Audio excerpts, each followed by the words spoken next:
And we are live. Hello, everybody, and welcome to the virtual Texas Motor Speedway here in the Lone Star State for tonight's coverage of the Integrity Racing League 2021 season, round 14 here at the Texas Motor Speedway. Good evening, one and all. My name is Jonathan Oates, bringing you live flag-to-flag coverage of tonight's race. 20 drivers set to take the grid here at the Texas Motor Speedway. Qualifying wrapping up just about 5 minutes ago. We are now live as the field grids up, getting ready to take on 134 laps here at the Texas Motor Speedway. It is Ethan Lane starting on pole, one of the stronger drivers in this series. We did see him struggle a little bit last time out at the Mid-Ohio Sports Car course. He showed a lot of pace, but made a lot of mistakes, ended up giving the win to Renato Postigo throughout that race. Ethan Lane looking for redemption, starts on pole tonight. Brad Patton starting P2, one of the other stronger drivers in this field.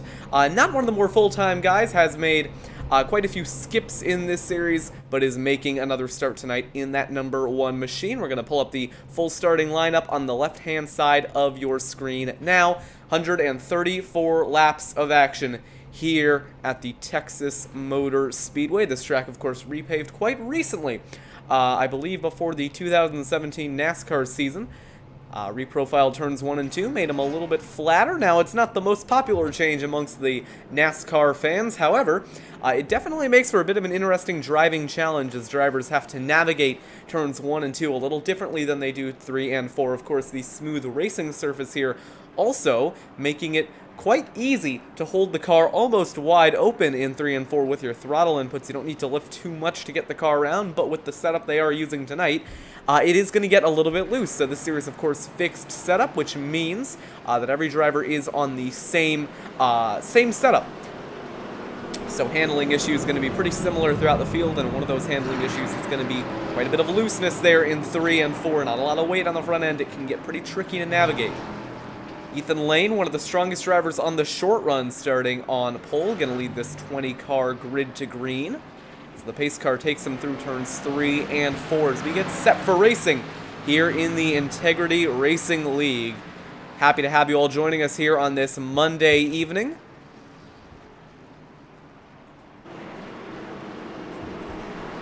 So here we go, the Texas Motor Speedway. 134 laps of action. It's going to start here. Tire management going to be one of the key things to tonight's race. Pace car is off. Here we go at Texas. Ethan Lane brings them through the quad oval. We're racing. Green flag is out. We're underway in Texas.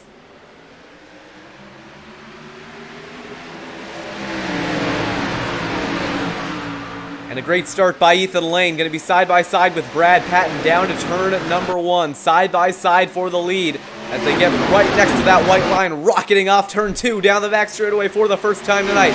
It's Lane over Patton as they go into turns 3 and 4. Michael Dewell into 3rd, Alec Daffin into 4th. The top 5 single file now. They are side-by-side for 6th as Kevin Matz tries to get around the outside of Nick Tarabuck. Tarabuck holding strong on the inside. That is going to be the preferred line throughout the night as they come to start lap 2. Kevin Matz on the outside line, not able to fight off Nick Tarabuck, who gets the spot going into turn number 1. Now Jacob Fife looking to follow him through as well. Down back straightaway for the second time tonight. Matz falling back on the outside, probably just trying to find a spot in line. Now down the inside, Jacob Fife takes away 7th on Kevin Matz. He's now going to go up the inside of Nick Tarabuck, trying to get 6th on that number 4 machine. The stronger driver than this field going at it for P6, just outside the top 5. Ethan Lane still continuing to lead, 4/10 now over Brad Patton.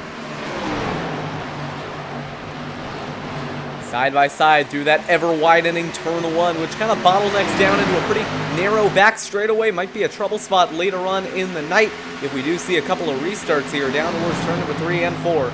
Fife takes away 6th. Main battle on track now for 7th between Nick Tarabuck and Kevin Matz. Coming around to start lap 4, it's Lane, Patton, Dewell, your podium, followed by Daffin and Smith, rounding out your top 5 single file throughout the field. Now the closest battle on track for P4 between Cody Smith and Alec Daffin.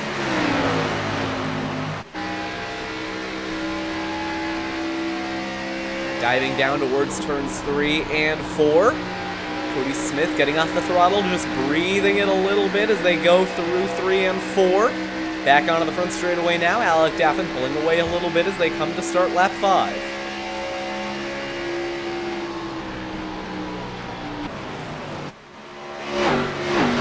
Rocketing through turns 1 and 2 once again. You see everyone has their car planted right on that white line.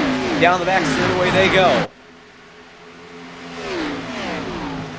Pretty single file throughout the field. I have a feeling everyone's just trying to get their tires staying on the car. Don't want to burn them up too early. Want to be there at the end when it counts. Coming up to lap 6 now. There's still a little bit of a battle on track going on for P3 at the moment. I'd say that's the main one on track. Cody Smith going a little wide through turns 1 and 2. This track a little bit of a precision-heavy track. You got to make sure you get the line right in 1 and 2. You don't want to miss it too much. Into 3 and 4, you see Jacob Fife really charging it up on the entry, kind of parking it through the center. Alec Daffin maybe saving tires a little bit more than everyone else, falling back through the center. Cody Smith moving to the inside. I think Daffin might be looking to let him go here into turn 1. He is going to move out wide and point Cody Smith through into the fourth spot. But here comes Daffin fighting back on the high side. He is going to move back low as they go to turn 3, side by side again. This battle continuing for P4. Smith way up the racetrack, trying that really high line in 3 and 4. It's working out for him. He is going to get the run off. Now Alec Daffin falling back a little bit to Jacob Fife as they work their way into turn 1. Fife just has a little bit lower there. You're going to see him coming off turn 2. Fife to the inside, side by side, down the back straightaway. He's going to back out of it now, so they go into 3 and 4. But another big dive out of Jacob Fife. He's going to get his way to the bottom underneath Alec Daffin. Maybe a little bit of contact through the center of the corner. Daffin holding on the outside. But a very optimistic move by Jacob Fife there to try and take away the 4th spot. 3 cars now under a blanket behind as Jody Banfield looks to work his way on the inside of Kevin Matz. Down the back straightaway, headed to turn 3. Banfield looks inside. He is not going to make the move. Now, I will say, with the setup as loose as this in 3 and 4, I'm guessing a lot of these drivers are going to be looking at taking very wide lines and arcing it out on entry. You don't really want to make that big dive to into the corner. Maybe Jacob Fife has something figured out that everyone else doesn't with that line that he's taking. Jody Banfield works his way to the inside of Kevin Matz, side by side off turn number 2.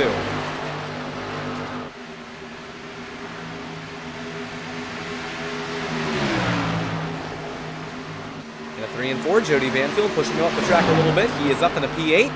So a good move by Banfield to take that spot away. Back up to the front of the field, Ethan Lane still leading away over Brad Patton, 0.4 of a second between them. Not a lot going on right now, but I have a feeling that Patton, I don't know, both these drivers up here, they're not exactly known for being great on their tires, so maybe watch out for Michael DeWell in 3rd as they work their way into turns 3 and 4. Back to P6, Jacob Fife, still looking at that move on Alec Daffin. But he's going to stall out a little bit on exit, maybe open up the door for Nick Tarabuck. Jody Banfield now works his way to the inside of Tarabuck, clipping the grass a little bit through the quad oval. Turns 1 and 2. It's Banfield on the inside. He is going to have the advantage down the back straightaway. That inside line is preferred down in 1 and 2. I do believe he is going to take that spot away. I don't think that Tarabuck is going to be able to fight that one on the outside line, as I think the 36 of Fife might have just clipped the apron there. That is going to open up the door for Banfield to work his way to the inside. So Banfield on a mission here, looking to work his way through the field. Wasn't a great starting spot for Banfield, but he is now starting to find some, starting to make up some ground. Off turn 2, down the back.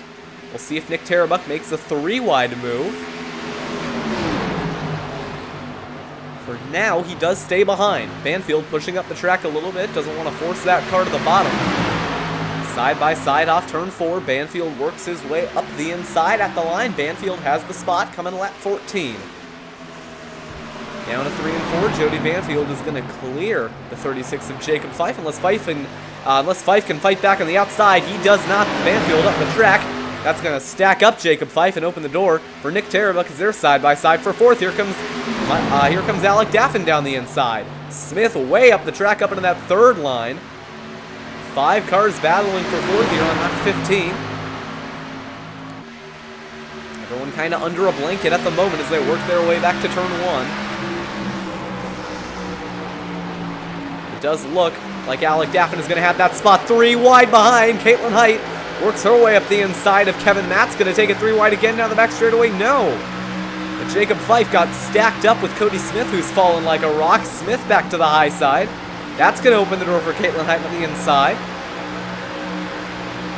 And the double zero machine with a surprise podium last time out in Mid-Ohio has worked her way up into the top 10 after a poor starting spot.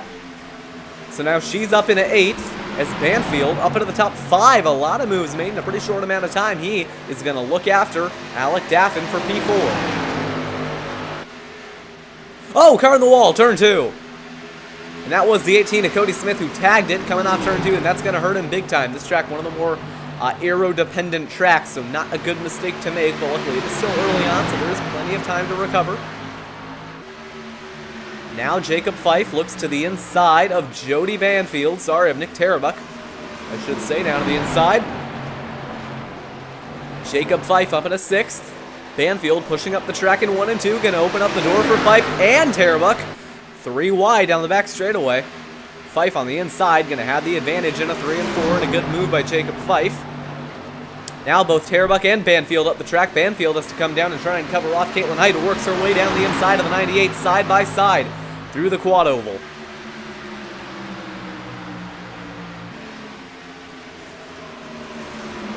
Down to 1 and 2. Caitlin Height is up to P7. She'll take that spot away from Banfield.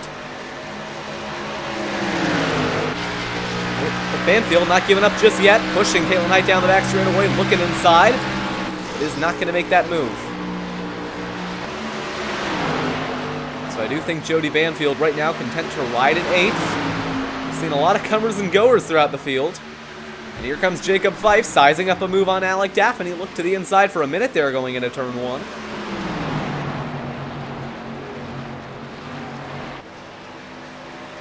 Here he comes off turn 2. He's going to get a run. Fife looks to the inside. He's going to make that pass in a 3 and 4. Up in a P4. Looking for it at least is Jacob Fife. He is going to get that pass done. That will open up the door for Nick Tarabuck on the inside. Tarabuck got the job done here on Alec Daffin. Daffin falling back a little bit.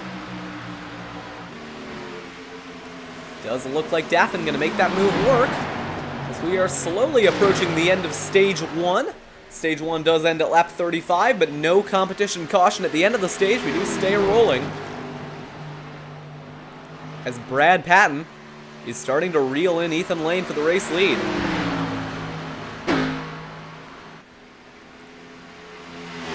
Rocketing down the front straightaway as they go towards turn number 1. Texas Motor Speedway, one of the fastest tracks on the schedule, especially with the repave, making it as smooth as it is. And they are right nose to tail as they work their way down the back straightaway here. 21 laps down as they work their way into 3 and 4. Patton just has a little bit more drive off. You can see he really hooks that white line and gets the drive.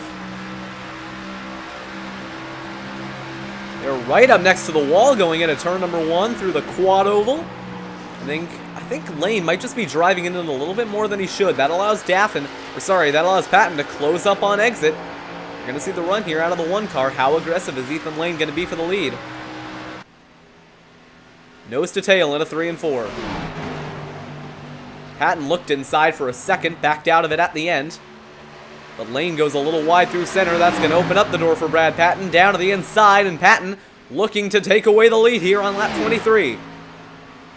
We'll see how aggressive Lane wants to be as they head through turns 1 and 2. He's going to back out of it. New leader, Brad Patton, going after his first win on the season. He's got the lead now.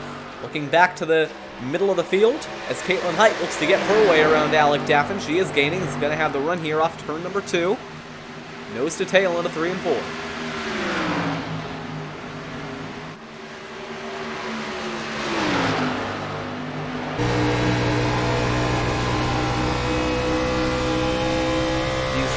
coming up on lap 24. Coming up on 10 to go, stage 1. No cautions so far. Now I have a feeling this might be one of those all-green flag races. As Daffin goes wide in turns 1 and 2, opens up the door for Caitlin Height to work her way to the inside. But Daffin gets the run off. Caitlin Height not able to make that move. Off into 3 and 4 they go. Oh, they almost came together there. Daffin must be hurt right now. He is not making very good time to the center of the corner, and here comes Caitlin Height to the inside. Side by side for P6.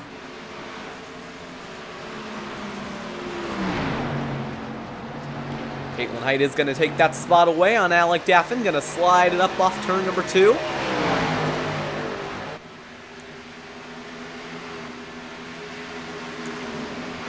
That was the main battle on track.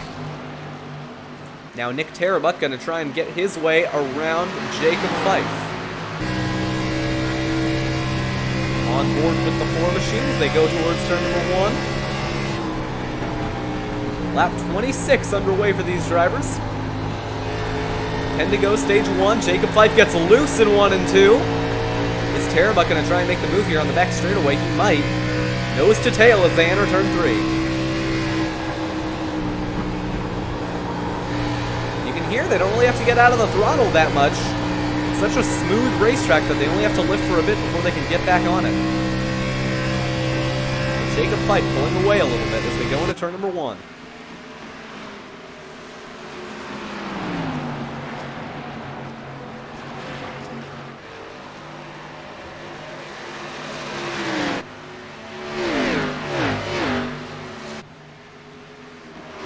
So a majority of the field now single file as they get to turns 3 and 4. Brad Patton still continuing to lead away here in the Integrity Racing League from the Texas Motor Speedway.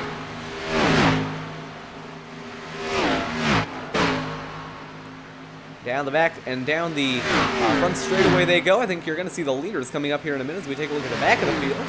But update on your race leader. They are currently entering turns 3 and 4. As Nick Tarabuck now to the inside of Jacob Fife. Side by side as they go into 3 and 4. We'll see how hard Fife can fight it. He drives it in. But that's going to open up the center for Nick Tarabuck to slide his way through. And up in a P4 is Nick Tarabuck. So Jacob Fife might have hurt his tires a little bit. Lap 29 underway.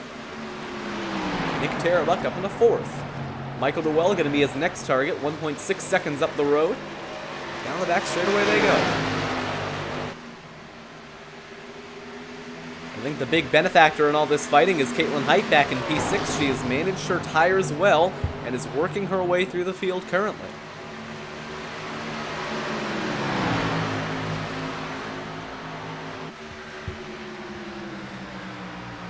Four tenths now between Ethan Lane and your race leader, Brad Patton. The main battle on track seems to be back here as we got another battle on track, P12. Cody Smith has been falling back and Alan Rowell's been moving forward. He's up in a 12th. Smith might try and fight it back here on exit though. He's going to have the crossover. Down the back straightaway, headed for turn 3. Rowell has the spot. He is going to keep it.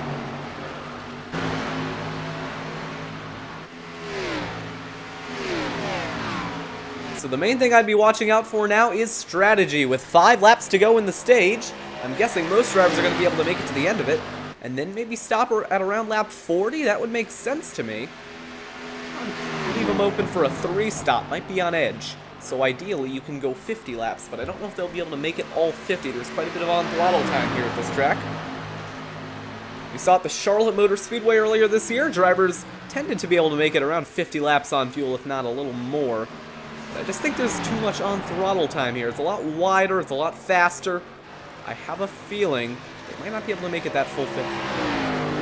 If they could make it the full 50, though, that would be a 2-stop strategy, pretty cut and dry, unless anyone tried the undercut on anyone else. At that point, we might see a little bit of track position game going on, because at the moment, their times have fallen off by almost a full 2 seconds. So if Ethan Lane were to come in the pits a lap earlier than Brad Patton, then he would come out about 1.5 seconds in front, and that's where we're going to see a lot of strategy out of this race. So you got to consider, do you want fresher tires at the end, or do you want to go for the undercut? Now, in my experience, you typically don't want to put yourself back in traffic. You want to go for that undercut. Track position is pretty important here, especially because I guess the best way to put it is that when you pull off the undercut, you have 1 lap of running on 30 lap fresher tires than the driver that you're undercutting. When you overcut, you end up with a 1 lap tire advantage for the rest of the run. Now, at that point, that kind of opens up the door a little bit. You could try and go extra long and try and get a 30 lap tire advantage, but at the same time, then you've got a lot of time to make up and not as much of an advantage, especially when you consider fuel windows.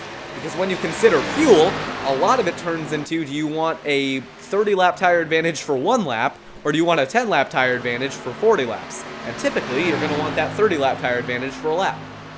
1 to go, stage 1. Brad Patton has led throughout the latter half of this stage. That aqua, black, and white Chevrolet has been leading the field here at Texas with no signs of stopping.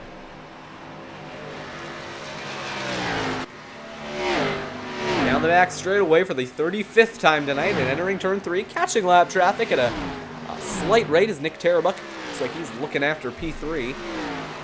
But it is going to be Brad Patton coming off turn number 4 to win stage 1. 10 bonus points to him, although I'm not sure it's going to matter. I don't think he is competing full time. But stage 1 winner, Brad Patton, as we look back through the field as Caitlin Height continues to try and make her move on Jacob Fife. This is the main battle on track.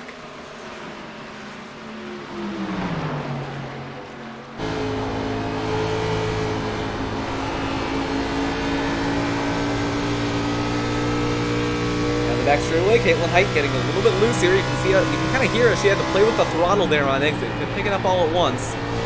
And I think Ethan Lane might have made a mistake. Brad Patton just gapped him by about a second, and we've got pit stops. Michael Dewell, the 88 machine, brings it down pit road, locks it up, but I think he got it down to pace. Dewell, your first taker here at Texas. So we'll see if that calls anyone else in, because that's going to be a pretty big undercut.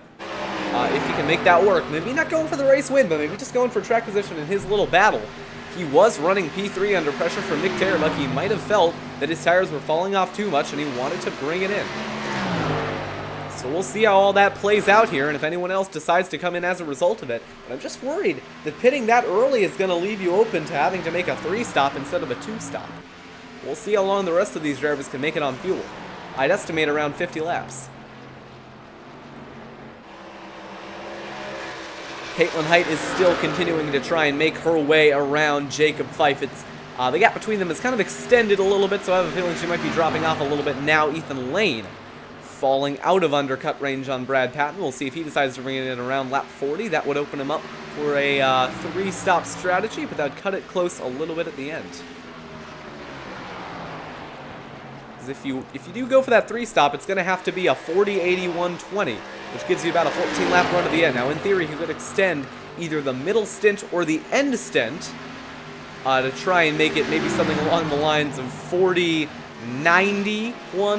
and then maybe extend another 10 on the last stint if he just wanted to try and get the advantage now. But now you'd have to undercut Brad Patton by about 2 laps for that strategy to work out. Because the gap is getting to about 1.5 seconds.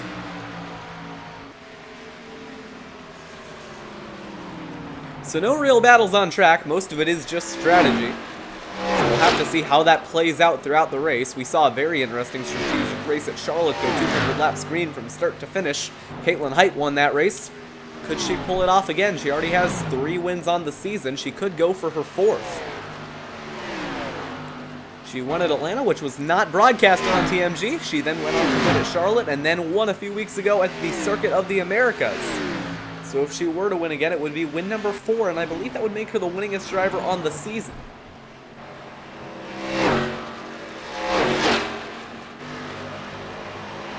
So off turn 2 down the back. Height continues to try and work her way around Jacob Fife. It's the closest battle on track. Well, maybe not, because Jody Banfield is trying to make his way around Kevin Matz, but he got way loose off turn 2 there.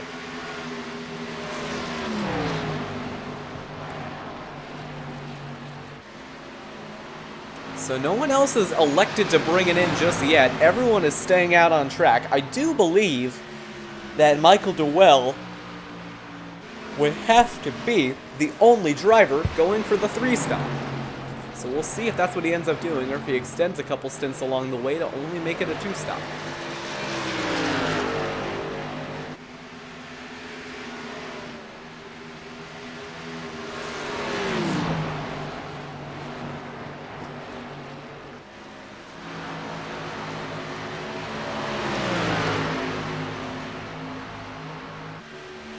So still a bit of a stalemate here in Texas. Stage 2 will come to a close on lap 70. Banfield gets a lot closer this time by. He's going to be in striking range here off turn 2. Nose to tail down the back straightaway, and here goes Banfield moving over to the right-hand side. Sorry, left-hand side. He is going to get cut off on his way into 3 and 4. Meanwhile, Caitlin Height has worked Jacob Fife's advantage over her down to about 0.2 of a second. So we'll see if she can make that move. Banfield is still trying to get around Mats. There's Michael Duell. That's the difference on between old and fresh tires. He is rocketing around the high side, and that really compromised Jacob Fife, and is going to leave him vulnerable here in a 3 and 4. It sends him narrow. That's going to give him dirty air off the 88 machine. Could Caitlin Height cross him over on exit? She's going to have the run here. A nice square exit for Caitlin Height. Traffic ahead in the number 70 machine of Kent Wetherell. This is going to get interesting into turn number 1. Will the 70 get out of the way? He does. More traffic ahead of Guillermo Alvarez. They're going to be side by side with the lap car off turn 2. This is going to get dicey. Lap 45 underway. They're both running the middle on their way into 3 and 4. I think Height might have been able to swing it out a little wider there. And pit stop's underway. Ethan Lane has brought it in. So he is going for the undercut on Brad Patton on lap 45. That'll take him to lap 90 if he does the same stint twice. That'll put him to the end of the race. And I think a lot of drivers are going to start pitting now. There goes Todd Thomas into the pit lane. Jorge Canales coming in as well. That does actually give the lead to Jacob Fife. As here comes Caitlin Height to the outside line. I think Fife might be pitting this time by. And Fife backing off the throttle. He is going to come down pit road. He gets loose. He does make it in, though. So that's going to hand the lead to Caitlin Height. And if a caution were to come out between now and her pit stop, that would give her the race lead. So now Ethan Lane off turn 2. Is he going to get the undercut? Done on Brad Patton. Patton is coming off the apron now. Here comes Ethan Lane. He gets stuck behind a lap car. And Brad Patton is going to extend his advantage, but not to Michael Duell, who undercut the field there. And he is now going to cycle out to be your race leader, because everyone else is coming into the pit lane, including Jacob Fife. Caitlin Height stays out. She does tend to go for an overcut strategy. It's what she did at Coda. It's what she did at Charlotte.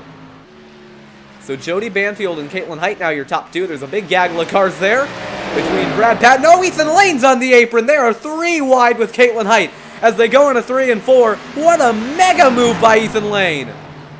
And he is going to take away the 5th spot. That'll cycle him out to the leader. And a beautiful pass executed by Ethan Lane on the apron of turn 2 gives them the race lead.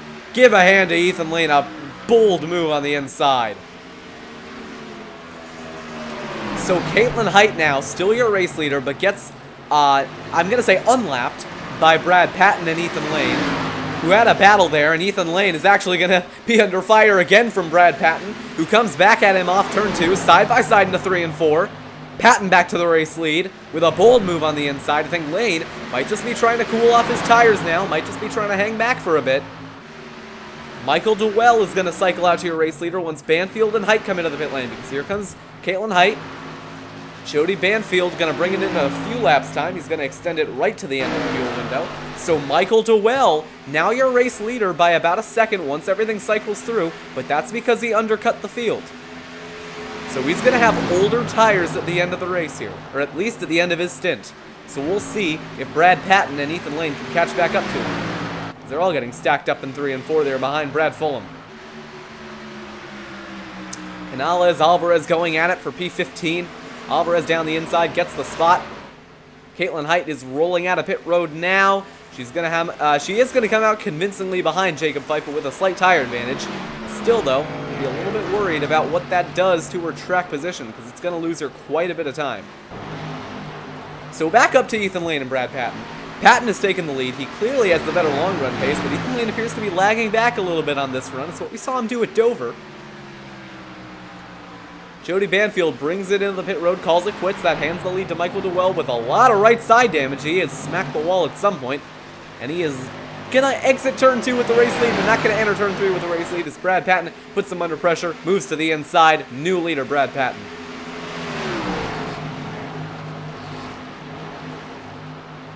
So now Dewell gets shuffled back to second. Ethan Lane going to get around him in a few seconds here. So he's going to move to the inside up in a second.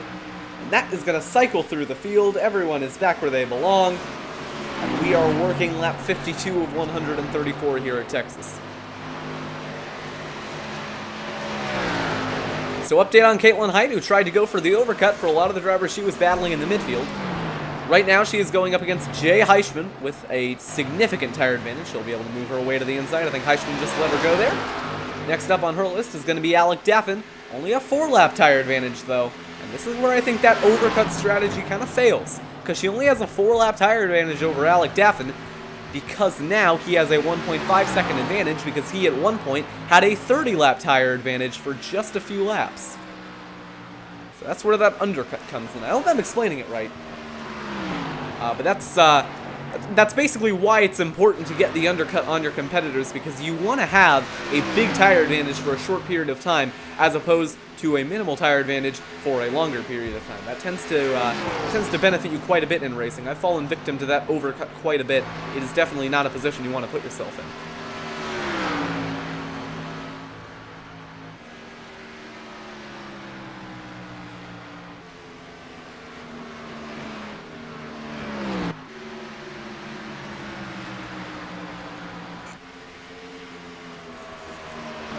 So update on Tom Wetmore, who is right now battling with Alan Rowell. We haven't talked about Wetmore much today, but he does appear to be faster than Rowell now, gaining on him as they go into turn 1. But right now Wetmore runs back in the 13th position. Update on your race leader, Brad Batney, is coming closer to lapping Wetmore as he puts Jody Banfield lap down. And that overcut by Banfield cost him quite a bit of track position. He does have the freshest tires in the field, but he's got a lot of ground to make up with them.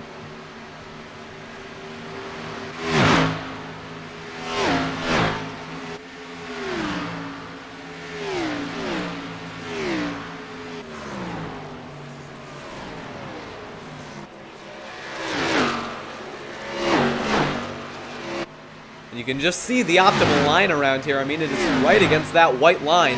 Down in turn 1, down in turns 3 and 4. There's not a lot of wiggle room here at Texas. It's not like old Texas before they repaved it. You got to paint that white line or you are going to be struggling.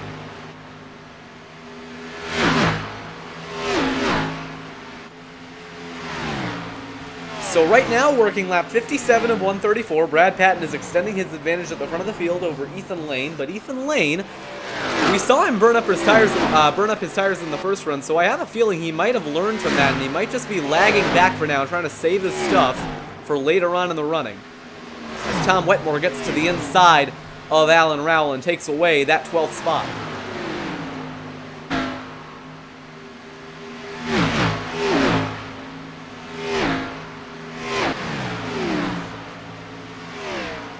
Battle on track a little bit behind, at least I think there is.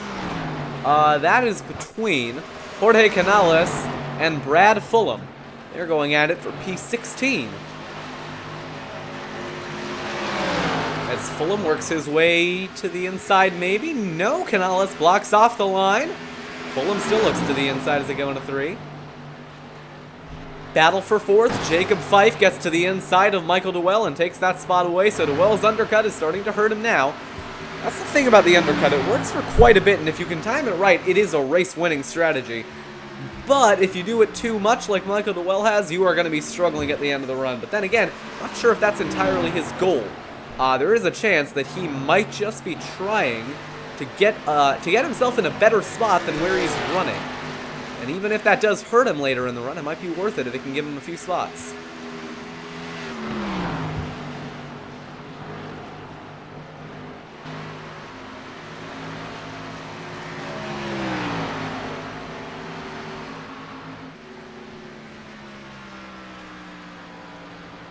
Battle for 9th. Oh, this is getting close. We got trouble. Jody Banfield hits the inside wall in the back straightaway. No caution, but we saw him get sideways off turn 2. Let's take a look at a replay. So this was coming down the front straightaway here. I have a feeling he tried to make a dive. Didn't surprise me. Banfield, by the way, was... Oh! Did this involve our race leader? No, it didn't. Okay. So it got very close there. I think Wetmore might have... I don't know if he anticipated Banfield to be charging on the inside like that. They made contact, and that sent Banfield to the inside wall. Gave him a lot of left side damage. So that's going to hurt Banfield quite a bit. It's probably going to hurt Wetmore quite a bit as well. But he's right now not really in a position where where it's going to hurt his positioning too much.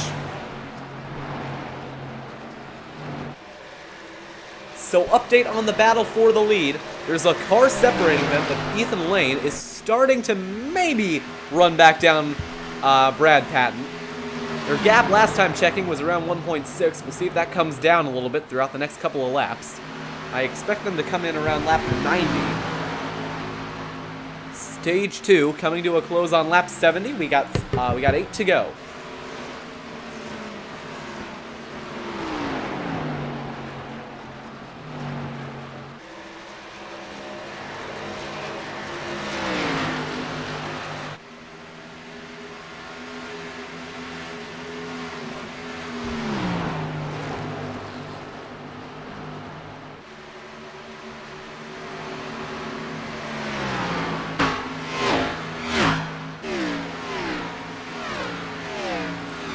Hope you're enjoying some of the new audio balancing this week. I actually figured out how to make the cars loud enough so you could hear them. So, hope you enjoy that.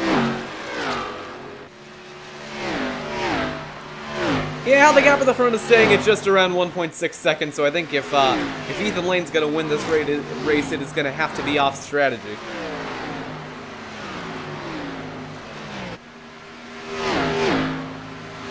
What Ethan Lane might even have to do here is try and catch Brad Patton off guard, because there is, unless they both plan on pitting at the same lap, which I mean, it's possible, but it is admittedly unlikely. What Ethan Lane might have to do here is, instead of calling out pitting on the radio, which is typically what you would see drivers do here on iRacing, he might just have to private message the driver behind him, which would take quite a bit of skill, but I guess if he's got a crew chief, that might be a little easier to do. Just let the driver know behind him that he's coming in, and then slip into the pits without Patton noticing, and then try and get an undercut. Because at that point, Patton would have to react the next lap, but that might not be enough. It might get Ethan Lane out in front, unless he runs into traffic. So it's a strategy he might have to try here, and I'm guessing that that's going to be how he's going to get the lead if he does. Just has to kind of sneak into pit road undetected, can't really make a big deal out of it, and hope Patton doesn't notice. Especially with all these lap cars between them. I mean, if Patton's not paying too much attention, he could leave himself vulnerable to a multiple lap undercut, which would really hurt his track position. So the win might still be on for Ethan Lane here. He's just going to have to be a little sneaky about it. The gap at the front's still 1.7 seconds, so I think if he is going to win, it's going to be off strategy. Working lap 67, coming to 3 to go on the stage. I do believe we're halfway through now.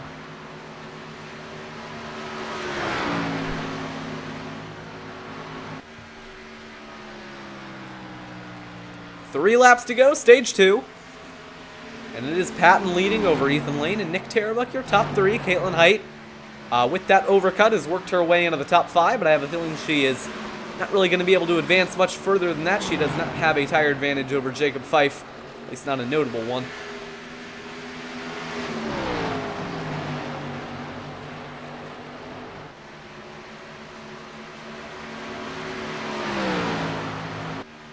Two to go, stage 2.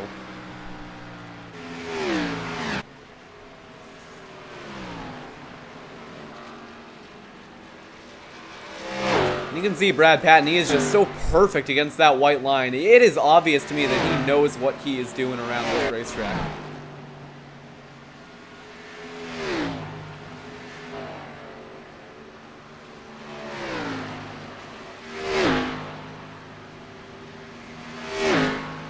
White flag, stage 2, one more time around, 10 bonus points on the line, and it's pretty obvious to me who's gonna get him.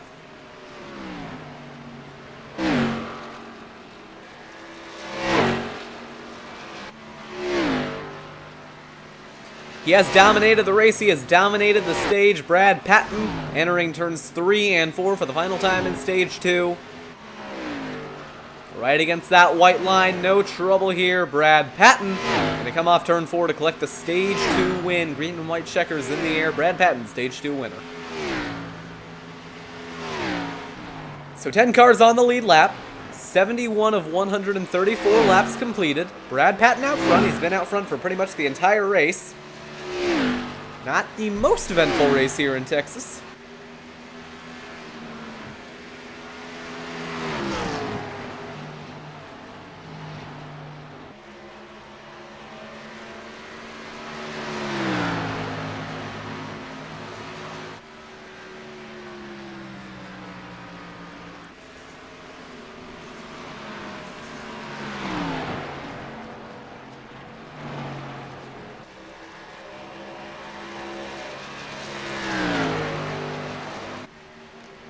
Well, at this point, I think we're just going to have to wait until pit stops, because at the moment, nothing is happening.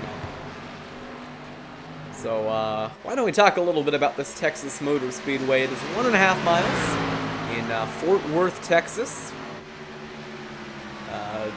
Flatter turn 1 and 2, then turns 3 and 4. Turns 3 and 4 is quite banked, really. Through there, the car almost drives like it wants to fall off the banking. Like, there's not a lot of weight on the front end, and it feels like it just kind of wants to go on the apron. Wants to leave.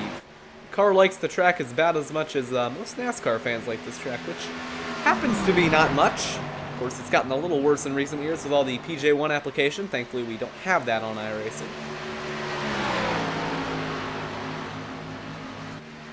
Lap 74 underway here at Texas, just waiting on the next round of pit stops. It's Brad Patton leading away. Why don't we pull up Brad Patton's little driver details thing for something to do.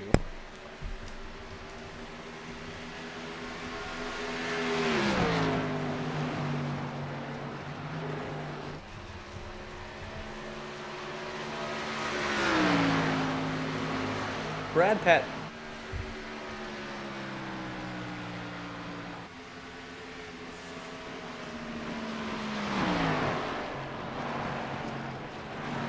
So that one machine finds himself in position number 1.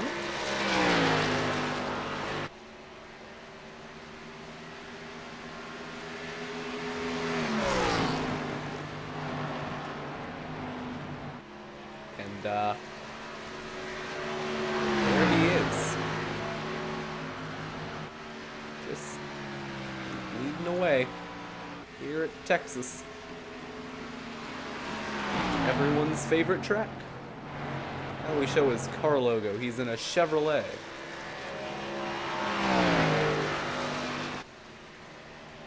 Oh wait, I think I see a battle. I see a gap under a second. Let's take a look. It's Michael Dewell, but I believe that's just him continuing his free fall through the field. Yep, that he's just free falling. Michael Dewell is straight up not having a good time. Kevin Matz is getting around him. Lap 76 and 134. Yeah.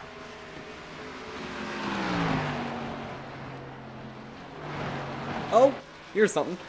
Caitlin Height has worked her way up to the bumper of Jacob Fife, 4/10 between them. She's got a slight tire advantage, so that's going to play into her favor.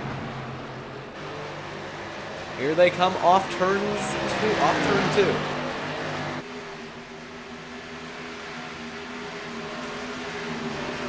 And 3 and 4.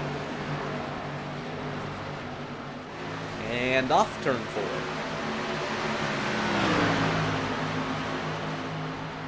Lapped car in the way, Alan Rowell.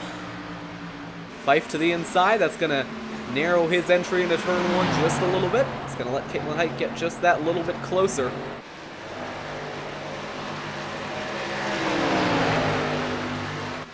Might see pit stop starting up soon. We are on lap 78 of 134. Oh, I heard someone on the wall. I heard something. I don't know who it was. All right, well, guess we missed that. I heard the sound of sheet metal hitting the outside wall, and I figured something had happened, but we must have missed it.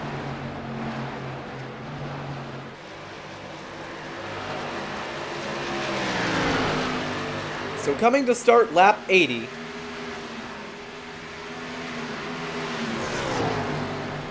It's been a quiet race so far.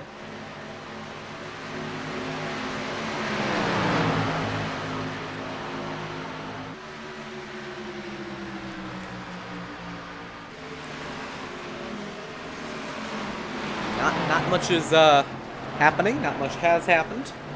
Brad Patton took the lead pretty early on. Hasn't looked back since. Ethan Lane would need a pretty big undercut to try and get that lead away.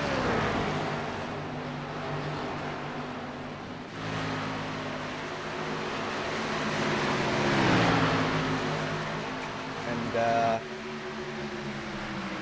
we're on lap 81. One car pitting. I think Michael DeWell has come into the pit lane. But as we know, that strategy is not going to work out very well for him. But he is the first driver to pit. We'll see if that triggers anything else here. Come on, Ethan. Bring it in. I don't know. He doesn't want to bring it in. So we'll go back to Brad Patton as he continues to lead here at Texas. Kind of forgot where we were for a second.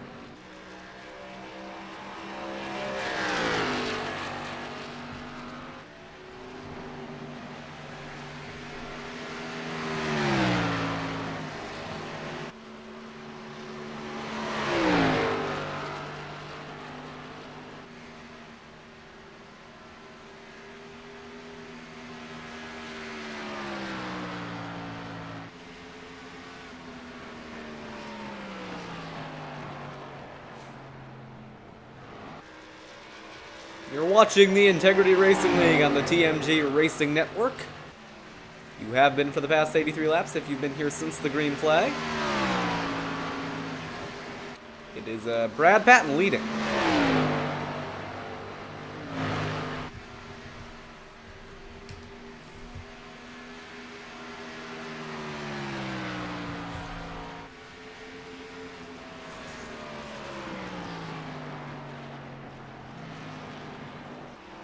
So, at the moment, we're just waiting for a driver to bring it down pit road, because that is the only opportunity of, I think, something happening soon.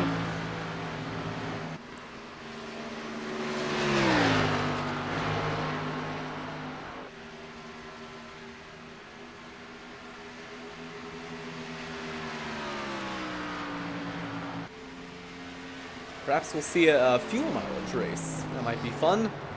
I don't think we will, but we could. You never know.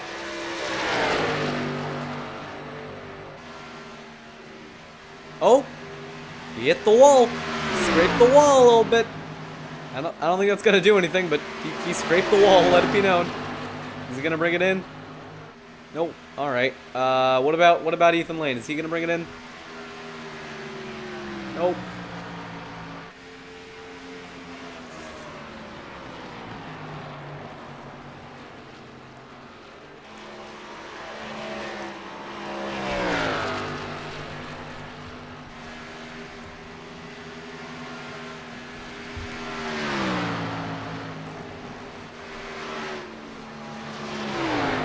Gonna bring it in this time? No. What about Ethan Lane? Is he gonna bring it in this time? No. So back to Brad Patton.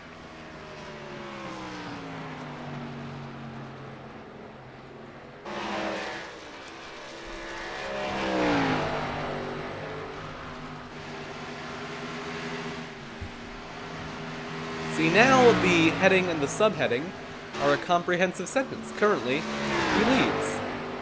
Is he gonna bring it in this time? No. This is what we're gonna do every lap, because, quite frankly, nothing has happened. What about Ethan Lane? Is he gonna bring it in this time? No, he is not gonna bring it in this time. I'm guessing around lap 90 is when they want it. I think they can make it 44 laps to the end. Wouldn't surprise me. Apparently Tom Wetmore has come in, but he is a lap down and not too relevant to this lead battle. Not really any battles. I guess we could see if Caitlin Height comes in before Jacob Fife, because that would get her around that machine. Nope. Not yet.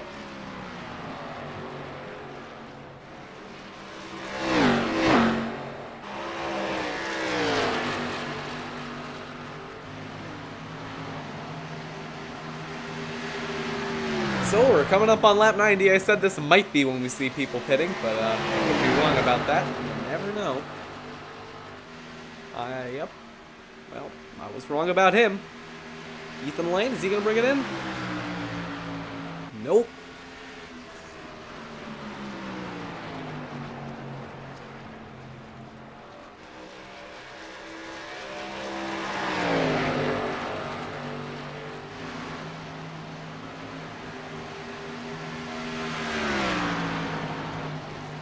All right, lap 90. Is anyone going to bring it in? Patton, is he going to bring it in? He is! Brad Patton coming to pit road along with Todd Thomas. And that is going to... Is Ethan Lane going to come in too? No, all right. So this is interesting. So Brad Patton comes in a lap before Ethan Lane. So now Ethan Lane stays out on track with Jacob Fife and Caitlin Height. So that is basically going to hand the race to Brad Patton, because at this point he's going to have an even bigger advantage when he comes out of the pits and better long run pace, which, yeah, it's not going to be the most conducive for exciting racing. So here comes Ethan Lane, not going to bring it in this time, but Nick Tarabuck is going to bring it in this time. What about Jacob Fife or Caitlin Height? They both stay out. But Ethan Lane brings it in. Or sorry, Nick Tarabuck brings it in. Kevin Matz, Tom Wetmore, they're on track.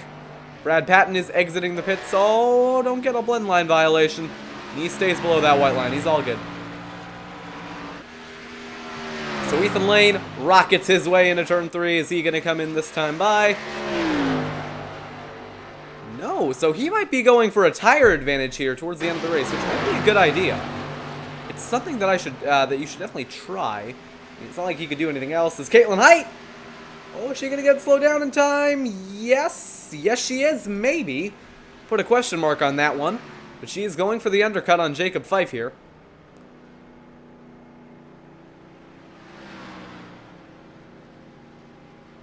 We'll see if she has to serve a penalty, because she did... I think she came close to speeding. Never mind. Right sides are going up. She's all good. So Jacob Fife stays out. Ethan Lane brings it in.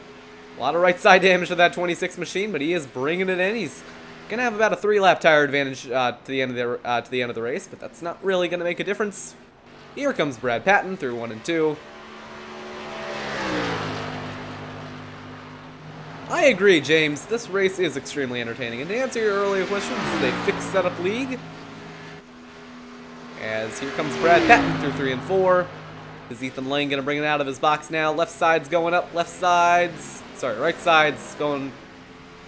Are they still on the right sides? This is a very long pit stop for... Oh my goodness. Well, Ethan Lane is not going to win this race because Brad Patton is out of pit road, and oh my goodness, his lead is 10 seconds. Okay, well, I think the field can call it a day and head home. Brad Patton has won this race. But looking back through the field, Caitlin Height is going to get around Jacob Fife and put her way up into 4th. So now she'll have her sights set on Nick Tarabuck, 2 seconds up the road. So Brad Patton leads by a remarkable 11 seconds. That is what happens when you go for the 3-lap overcut. It does not work. But I think that if you're Ethan Lane, you're going to look at that and think, man, if I had a 3-lap undercut, I'd be leading by 9 seconds right now.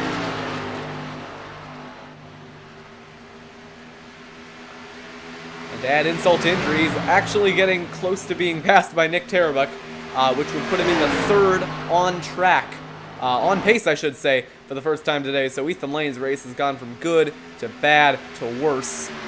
Still going to be a solid finish for him, but I just have a feeling that it's not going to be what he was looking for. As here comes Nick Tarabuck to the inside, that number 4 car working down the inside of Ethan Lane. They're going to be side by side off turn 2. Lane gets a little close to the wall for comfort. Tarabuck blinks out as they go to 3 and 4. Nick Tarabuck drives it up the inside, and he is going to take that 3rd spot away. Ethan Lane, though, going to fight back on the high side by side. He nearly gets the wall. It's getting a little close there, buddy. Lap 97 underway. They are side by side for 2nd. Lane fights it back on the outside. He's putting up a fight here. Doesn't want to let it go too easily. They've been side by side for a lap now, and this is letting Caitlin Height run them both in. Side by side as they go to turn 3. And Lane is giving it everything he's got on the high side. Still side by side, he gets loose. It's actually a good battle. Probably the first really good battle we've seen in quite a while. But Nick Tarabuck is going to pull away with that second spot, and he is going to take it. So Lane gave it all he's got, but he had to give it up at the end. Is he going to fight back here off turn 2? He just might. They're nose to tail as they go down the back straightaway. He's going to make the dive into 3. No, he is not. Up in a second goes Nick Tarabuck.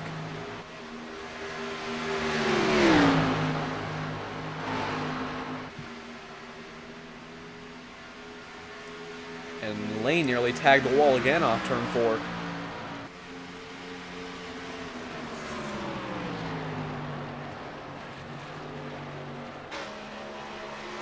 So Ethan Lane now going to try and run back in Nick Tarabuck. This is actually a pretty good battle going on.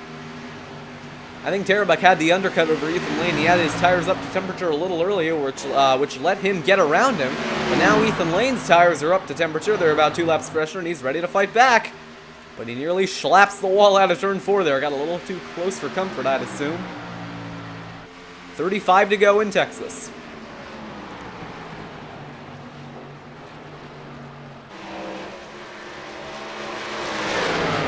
Slow car going to be in the way here off turn 2. Check up Ethan Lane a little bit.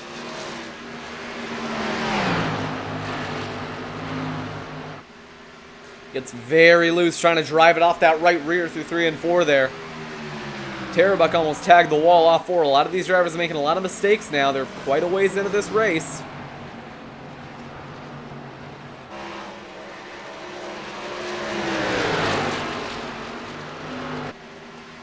Nose to tail as they go into 3 and 4.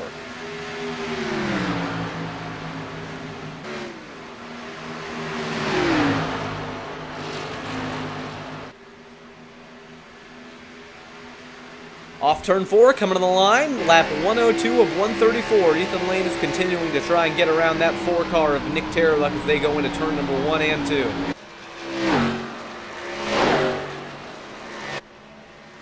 Nose to tail as they exit turn 2 and they go down the back straightaway. Ethan Lane is all over Nick Tarabuck. He's just looking for that opportunity to make a move.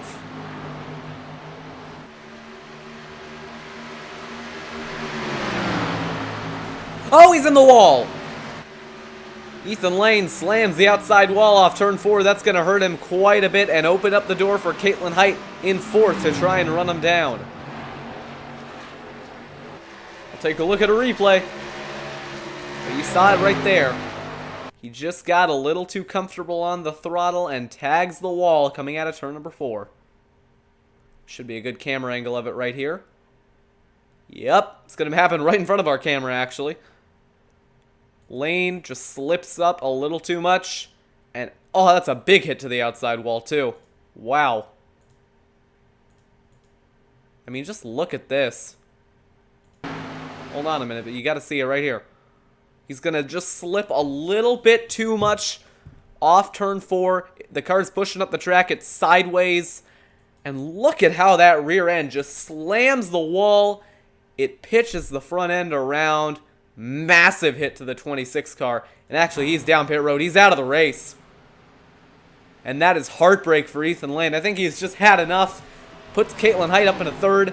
But Ethan Lane has retired the car. He is out of Texas. And that is heartbreak for Ethan Lane. But back up to Brad Patton. Absolutely no contest from anybody right now.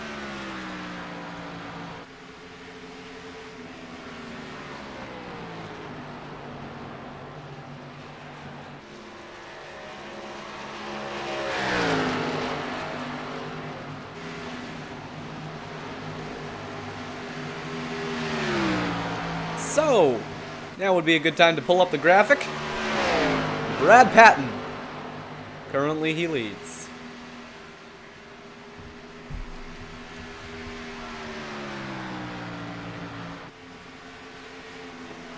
I'm just trying to give you all a little bit of comedy here. There's not a tremendous amount of things happening.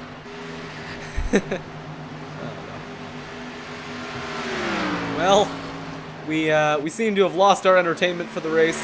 It's unfortunate, but hey, not every race can be a good one. We do have actually here. I found a battle. Hold on. Got to get rid of the graphic we got. But we have a battle on track. No, that's not the right button. Hold on. Got a battle on track for P13 as Jay Heishman tries to get around Alan Rowell.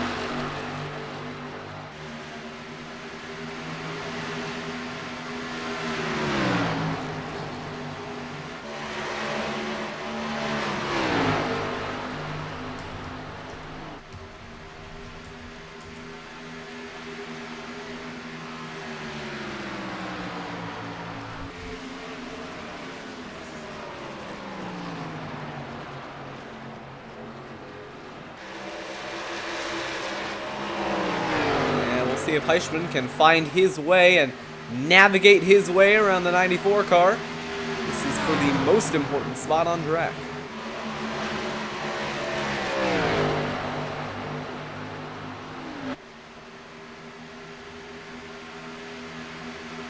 I don't think he's going to get around him, but going to try his best.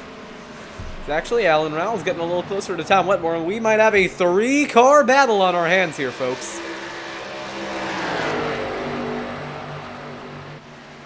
As Alan Rowell gets the run off turn 2, 25 to go from Texas. He moves to the inside, side by side in the 3 and 4, and Alan Rowell powers his way around Tom Wetmore.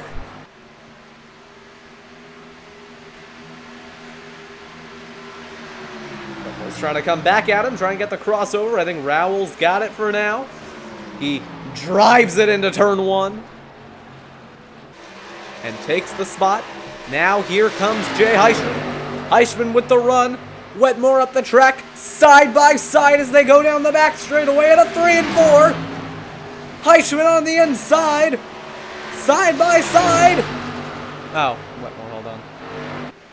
Okay, I can't be that excited for too much longer. Wetmore up the track a little bit again. Heishman still trying to find his way down the inside. It's for 12th on track. Pretty good battle though. Nose to tail as they go into turn number 1. Heishman gets those front tires loaded, gets it on the white line. They're side by side off turn 2. Jay Heishman moving his way down the inside. They're going to be side by side in the 3 and 4 and put Heishman up in a P11.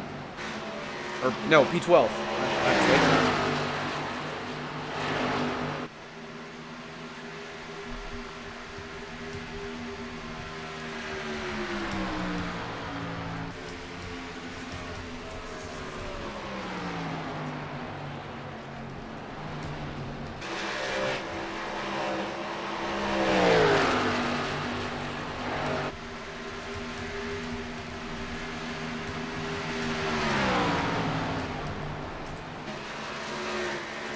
So 22 to go here from the Lone Star State.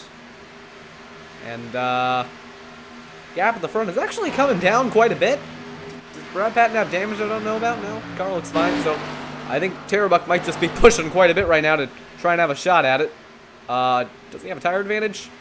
He has a 2-lap tire advantage, so hey, for what it's worth, he can save tires for 2 less laps, I suppose.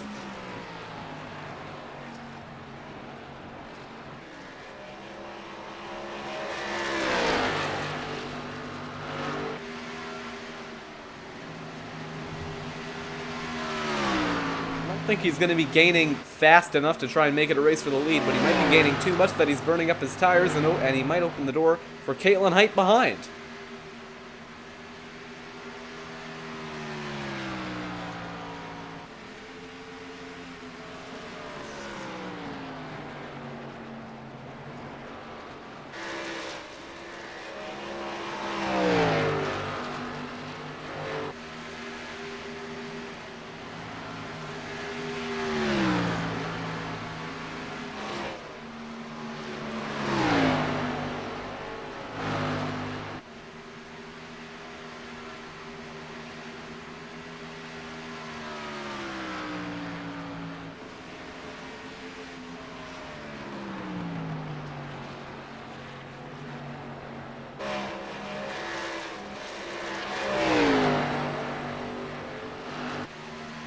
So 19 laps to go here at the Texas Motor Speedway.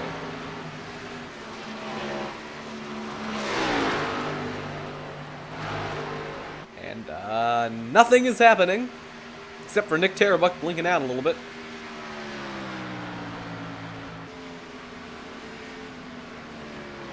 And, we are racing. Kind of. 6 cars on the lead lap. Everyone else is a lap down or out of the race. Jody Banfield is out of the race. Ethan Lane's out of the race. Victor Avila Felix is out of the race. Cody Smith is out of the race. And Don Stephenson is admitting, but is shown is out of the race.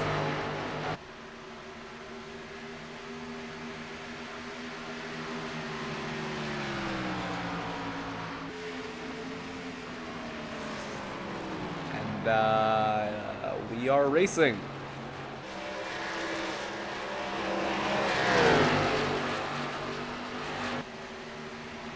And we are at Texas.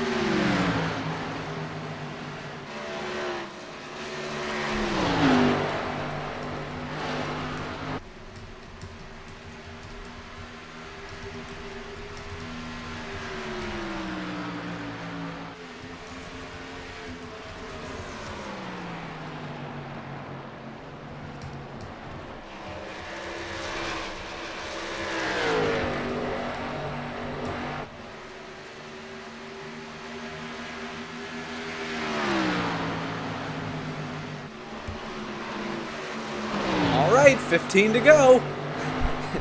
Take your bets now, folks. Who is going to come home with the victory? I have my pick. Not the field. Brad Patton has a 10-second lead. He's extending it. He's lapping cars left and right. He's... Oh.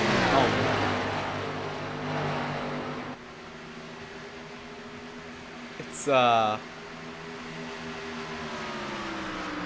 yeah. We got 14 to go now.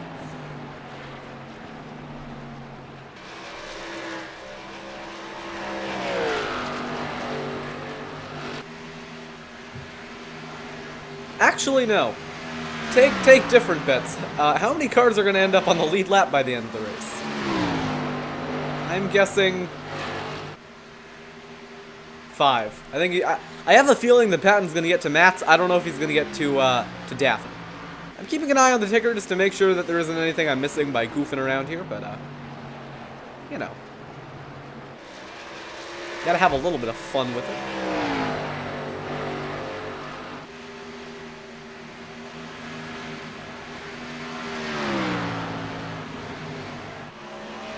Are there any battles on track that I'm not aware of?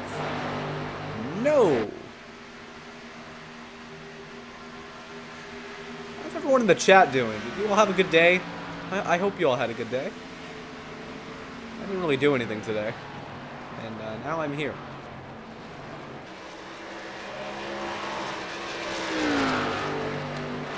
I'm watching some racing.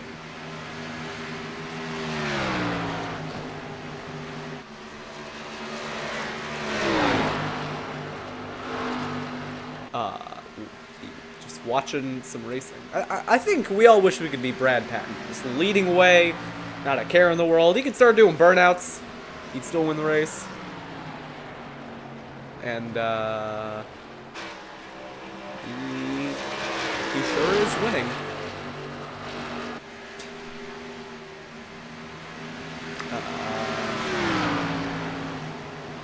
He is going to win.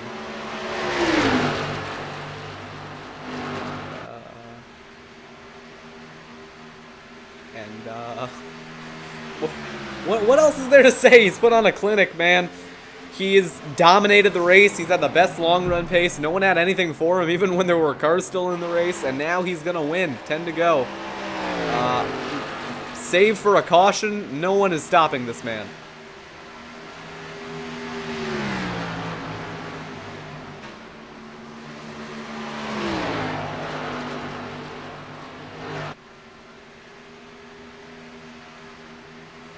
And we are racing. 9 laps to go. I'm so out of things to talk about. Brad Patton is going to win. He might not. You know, there's always a chance something goes wrong. His power could go out, his pedal set could break, his wheel could uncalibrate. You never know.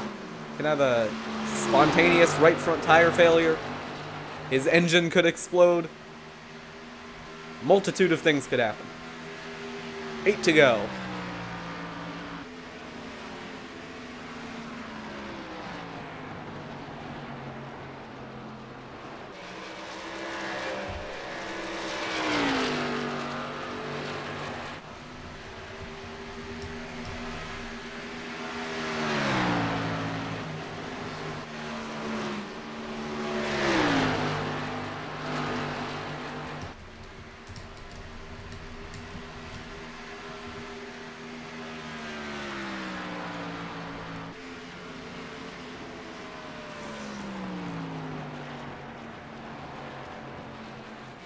Wow.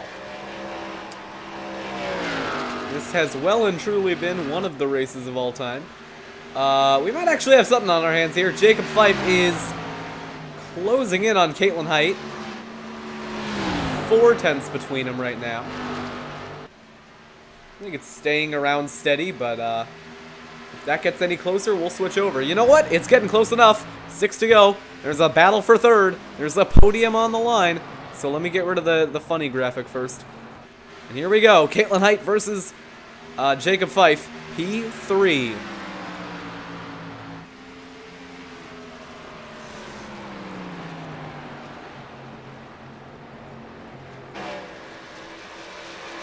And look at Fife. I think he's got the better long run pace. This battle's going to come down to the wire.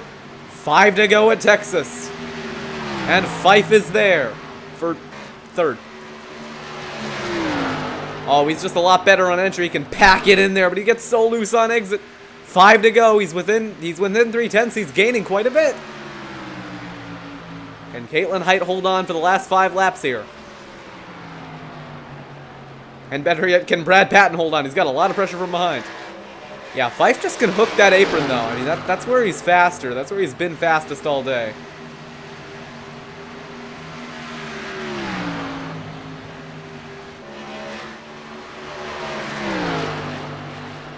Four to go. In the Lone Star State. At Texas. For 200 miles. 134 laps. We have definitely been observing a motor race at this venue. Say what you will about Texas, you cannot deny that it is a racetrack. And there goes Jacob Fife into the outside wall, and there is no longer a battle for fourth, or third. And now we go back to Brad Patton, who is listed on iRacing as Bradley Patton.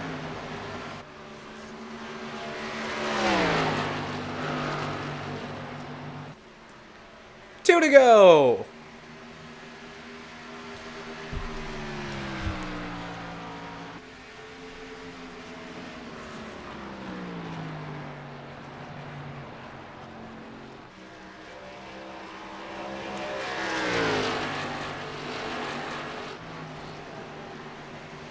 Well, I am well and truly out of things to say. Brad Patton has been perfect all race. He has not put a foot wrong. White flag, 1 lap to go, sponsored by nobody. It is the last lap here at Texas.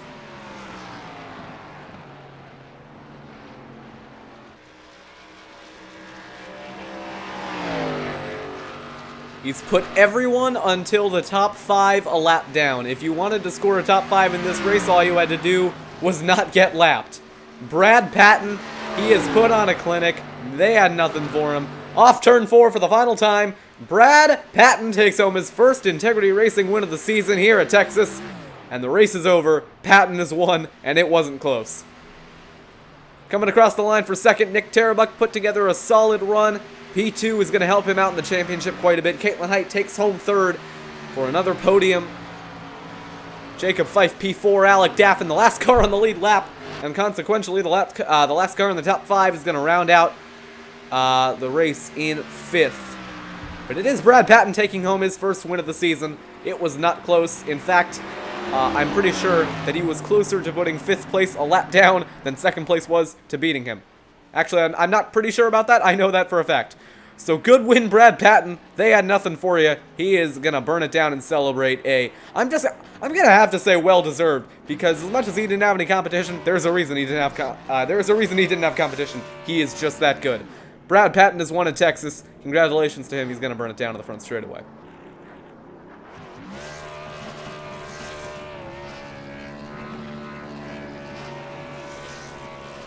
And there's Nick Tarbuck to join in on the glory.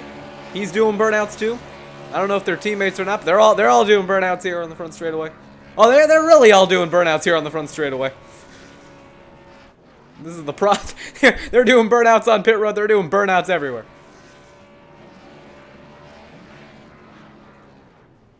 Okay, but apparently 3 cars have won this race, so good win to everybody. But yeah, Brad Patton wins. It wasn't close. If you were on the lead lap, you were on the top 5. So Patton and Tarbuck burn it down together. It's a 1-2 for Chevrolet. Not that that means anything on iRacing, because all the cars are equal. Let's go ahead and pull them up into the broadcast booth. The first-time winner this season.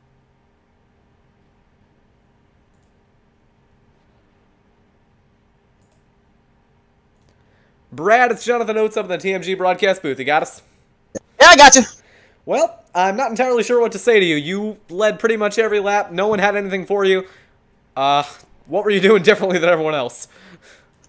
Honestly, when it came to practice, I was in absolute awe of how bad I was. And then it was just something clicked in qualifying, and then following Ethan those first like 15, 20 laps, I just figured something out about rolling, especially 1 and 2. I was just rolling and just let the car just roll. And then finally it would start to turn exactly how I wanted to. And then 3 and 4, I'd be doing probably about 25 to 50% throttle on entry, and then just let it roll around the corner. Like, that was the only thing I was doing. Everybody was using brake, and I was just letting the car roll, and it seemed to work pretty damn well.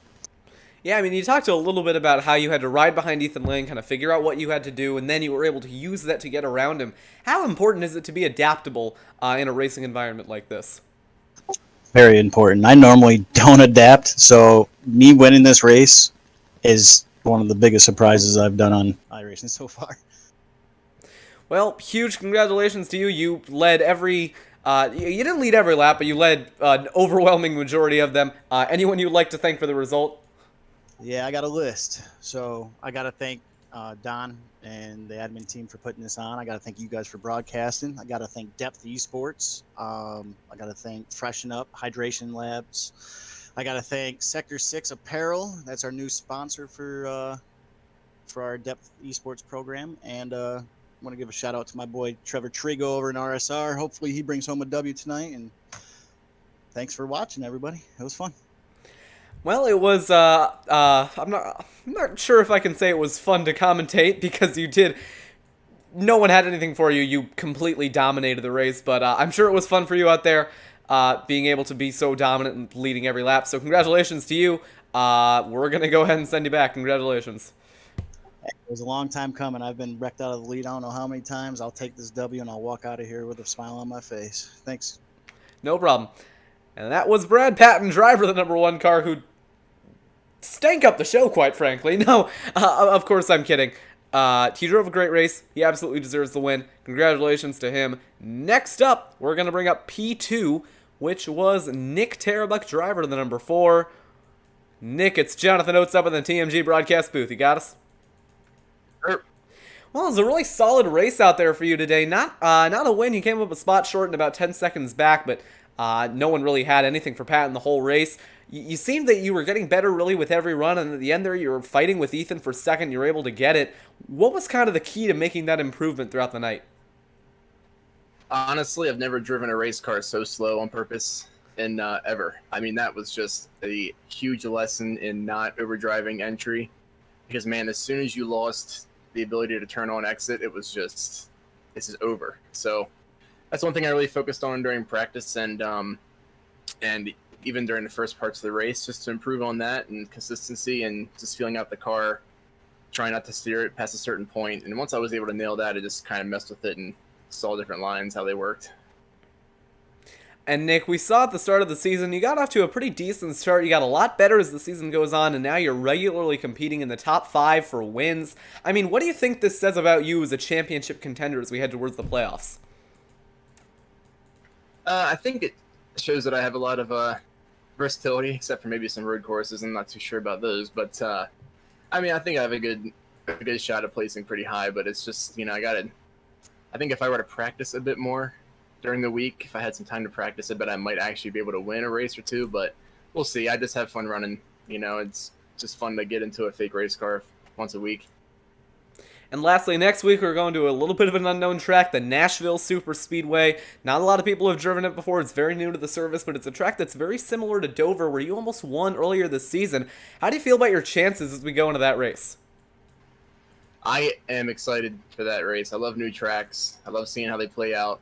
I'm going to be honest, I haven't put a lap down yet, but I'm going to have to pretty soon because it just looks, like you said, a lot like Dover, which is a pretty strong track for me. So I'm looking forward to it, man. I think I'm going to get a solid finish there. And hopefully a lot of people come up and race with us. It's way more fun to race with a lot of people than like 20 cars. I do just want to say, there is a patch coming out tomorrow that's going to change that track around a little bit. So if you do plan to get in some practice, maybe wait until a little later in the week so iRacing can sort out the track properly. But other than that, you came out with a very strong P2, adding on to the top 5s on your season. I mean, is there anyone that you would like to thank for this result? Yeah, I just want to thank everybody watching, usual. My parents, my brother, Chris, the boys, Josh, Justin, Tate, Park. I don't even know who's watching these anymore. And thank you guys for broadcasting again, man. Like I said, it's the best part of the night is going back and watching it and seeing all their beautiful cars out there. Well, we hope you enjoy the broadcast when you get a chance to go back and watch it, and we thank you for your time. Congratulations on your second place finish. We're going to go ahead and send you back. Thanks, man. Have a good one. You too. And that was Nick Tarabuck, driver of the number 4 Chevrolet Camaro, coming home P2. Another top 5 on a very strong season for Nick as we go into one of what I'm assuming will be a pretty strong track for him next week in Dover. Lastly, we got to bring up your third place finisher. Well, we can't bring up your third place finisher. We'll bring up your fourth place finisher, Jacob Fife, because Caitlin Height still does not have a microphone. So we'll bring up Jacob into the broadcast booth. Jacob, it's Jonathan Oates up in the TMG broadcast booth. You got us? How's it going? It's going pretty well. It's a pretty solid race for you out there. You were able to compete inside the top 5 all night. You ended up coming home in 4th after a pretty race-long battle with Caitlin Height there. How was it being in such close competition with someone else out on the track? I made the joke towards the end of the lap, said I'm tired of seeing the back end of Katie every week. She passed me the last lap last week, and I'm pretty sure the week before that she got around me the last couple laps again. But no, it's always fun. Katie's good to race with. We race clean, we race hard, so I enjoy racing with her. But yeah, it was a good race all in all. Just kind of try to keep the tires on it, keep rotation going. You could really easily burn the tires off and be real push loose around the track, so I was trying to avoid that. And just got really tight when I finally caught up to her with like 5 to 10 to go, somewhere in there. Got real tight and just didn't have enough time to catch back up. Yeah, I mean, we've heard a lot of drivers talking about how difficult it is to keep the tires on the car and how important it is to do that. What were some of the ways that you were kind of able to manage that tire wear and keep the tires fresh for a longer period of time? Yeah, just back up your corners, really. Get down to the bottom, kind of wrap that white line really well, especially 1 and 2, because it's much easier to push in 1 and 2 than it is in 3 and 4. So that's the main thing. And then, like I said, just let off, especially early in the run. Don't run 100%, and just kind of save a little tire for midway and later in the run, so you still have something left to kind of battle with. All right, well, congratulations on your third place finish. Is there anyone that you would like to thank for your strong run tonight? Yeah, just thank Donna and the guys for running the series, and you guys for doing our broadcast. They're coming out really well, and then just thank Pro Powder and Paint for sponsoring us this year. Well, we appreciate your time. Good luck next week in Nashville. We're going to go ahead and send you back. Have a good night. You too. And that was fourth place finisher Jacob Fife. We cannot interview third place finisher Caitlin Height because she does not have a microphone yet. So if anyone knows Caitlin Height in real life, buy her a microphone so we can start interviewing her because she's getting far too many top 3 finishes. And we have not done a single interview. We got to catch up on all those. It'll take a while. I joke, but anyways, that's going to do it for tonight's coverage of the Integrity Racing League from the Texas Motor Speedway. Not the most eventful race, but we had a couple of good moments throughout. And we hope you were able to find some enjoyment out of it. Next week, we head to the Nashville Super Speedway, and that is a race that I'm very excited to cover here. Pretty big unknown. A lot of drivers, I think, are going to be struggling for traction and struggling with the unique layout and shape of that track. So we hope you'll decide to join us next Monday night, 9 p.m. Eastern, 6 p.m. Pacific, and you can calculate that for your own time zone if you live in Mountain or Central. But until next time, this has been Jonathan Oates. I am going to be signing out. I will see you all next week from the Nashville Super Speedway. Goodbye, everybody.